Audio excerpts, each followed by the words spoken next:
December 12, 1910. Fifth Avenue, New York City. The most elegant street in America was bustling with Christmas shoppers.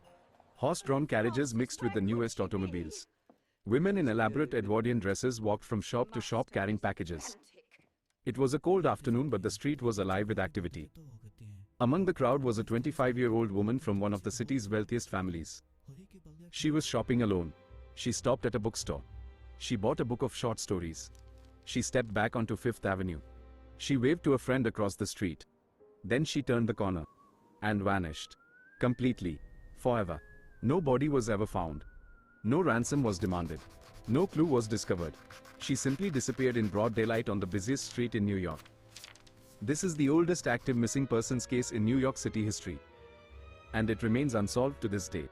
Welcome to Empire Archives, where history's greatest mysteries come to light. Real stories. Shocking truths. Let's dive in. Her name was Dorothy Harriet Camille Arnold. She came from the kind of family that appeared in society columns. Her father was a wealthy importer who had built a perfume empire. Her uncle was a justice on the United States Supreme Court. The family lived in a mansion on East 79th Street, one of the most prestigious addresses in Manhattan. Dorothy had everything money could buy. Private schools, European vacations, the finest clothes, entry into the highest levels of New York society. But she wanted something her family could not give her. She wanted to be a writer. She wanted independence.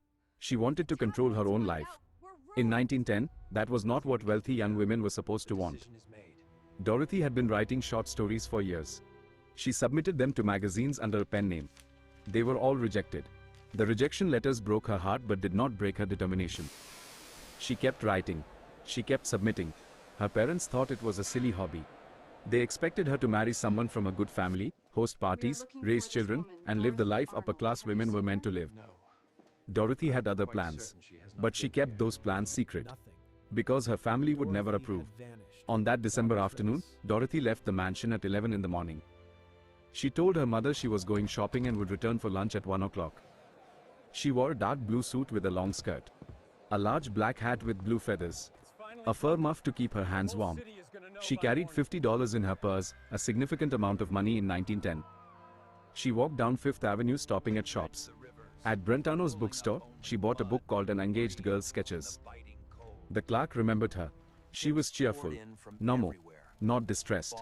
Around noon, she ran into a friend named Gladys King near 27th Street. They chatted briefly about upcoming social events. Dorothy said she was walking through Central Park and then heading home. They said goodbye. Gladys watched Dorothy walk west toward the park. That was the last confirmed sighting. Dorothy Arnold was never seen again. When Dorothy did not return for lunch, her mother was not immediately worried. Dorothy was sometimes late.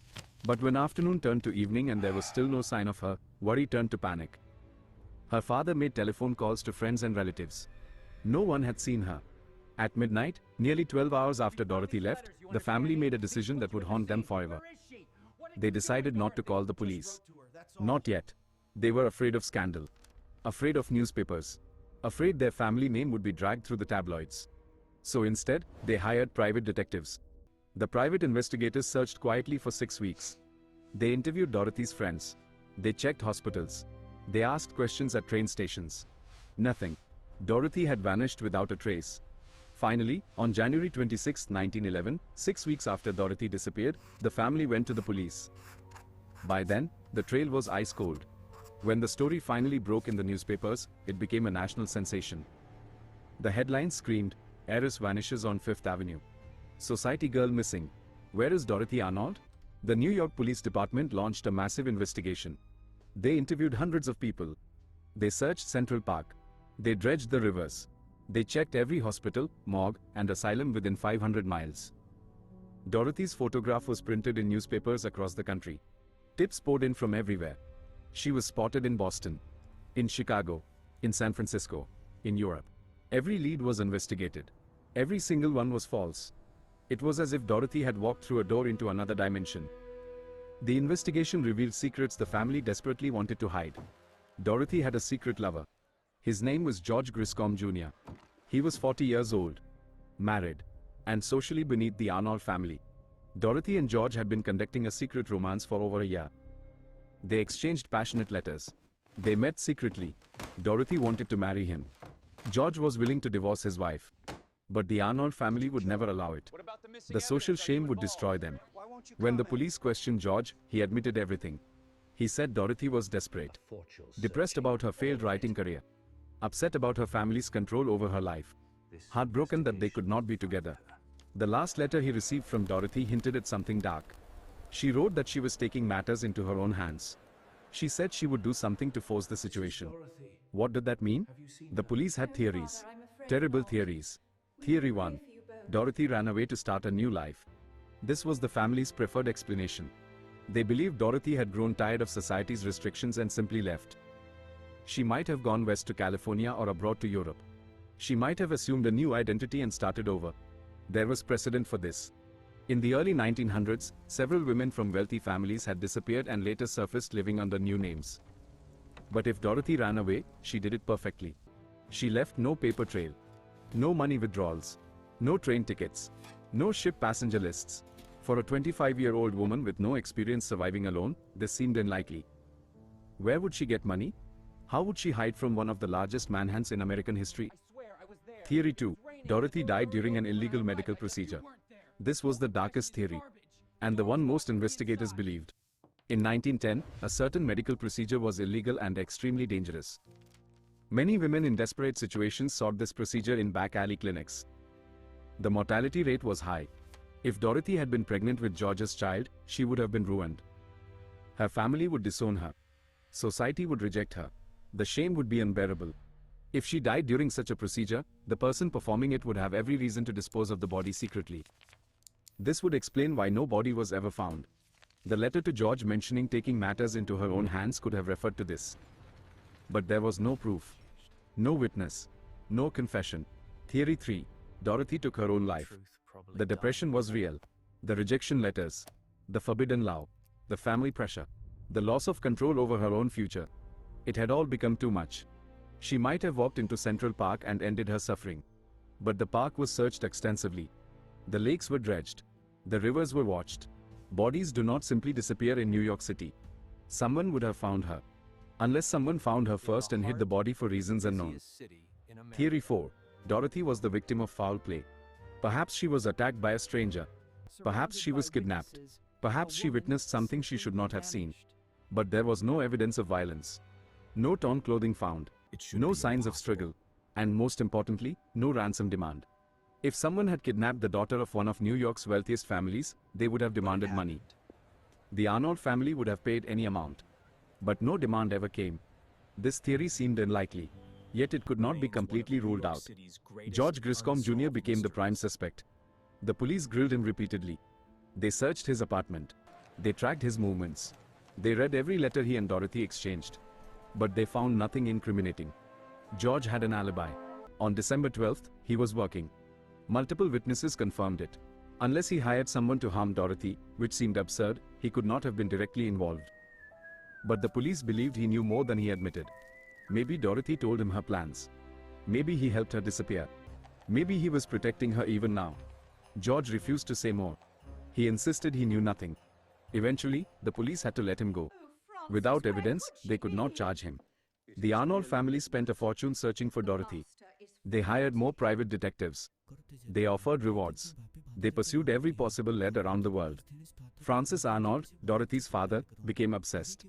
He traveled to Italy based on a tip that Dorothy had been seen in Florence. Nothing came of it. He checked convents believing Dorothy might have sought refuge with nuns. She was not there. He spent years chasing shadows. He never stopped believing she was alive somewhere. That one day she would come home. He died in 1922, 12 years after Dorothy vanished, without ever learning what happened to his daughter.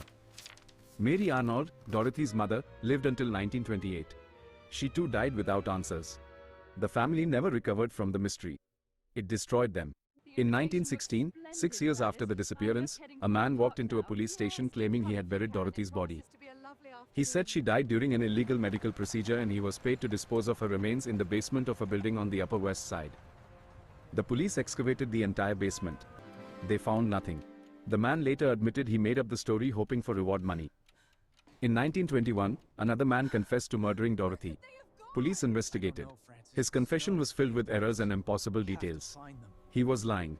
Over the decades, dozens of false confessions and fake sightings wasted countless police hours. Dorothy's case file became one of the thickest in NYPD history. The case technically remains open. It is the oldest active missing persons case in New York City. Modern investigators have reviewed the file using new techniques.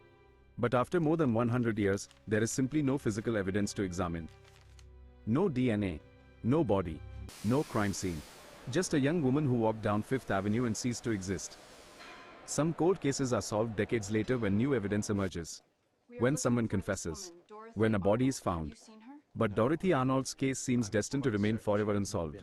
The only witnesses are dead. The locations have changed. The world Dorothy knew is gone. But the mystery remains.